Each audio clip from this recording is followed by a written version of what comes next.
The challenges to these Libertarian candidates were filed by 6 people who claim to be Iowa residents, 2 from each congressional district. But the Libertarian Party of Iowa says that these objectors didn't in any way have to verify who they are. Their addresses on their objections are not listed. We have no way of verifying that they're actually residents of those counties. Thank you.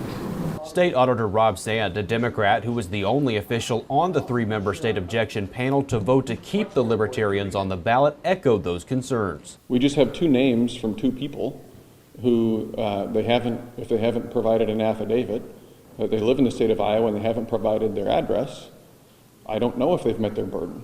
But obviously the other 2 folks on the panel weren't concerned about that. The other 2 people on the panel that ruled on the complaint were Republican Secretary of State Paul Pate and Republican Attorney General Brenna Byrd. Alan Ostigren, the attorney for the objectors, say they didn't need to provide any verification. There's nothing in the code that requires it to be done in a sworn objection, just to simply state in writing what the objection is. We checked out the law, and here's what it says. It says that objections to a candidate's eligibility may be filed by anyone who would have the right to vote for the candidate for the office in question. Iowa's law requires you to provide identification to vote, but we couldn't find anything in it that requires proof for someone trying to remove candidates from the Election Day ballot.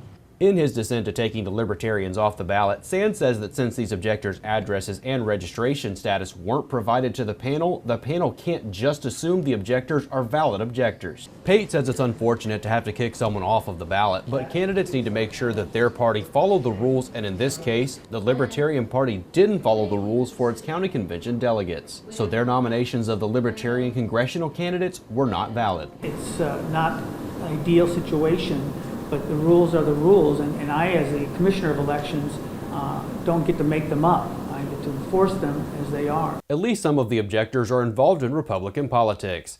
In his dissent, State Auditor Sand says that he doesn't think that those Republicans have the right to object because they're not Libertarians, and the objection was based on the Libertarian Party's internal party processes.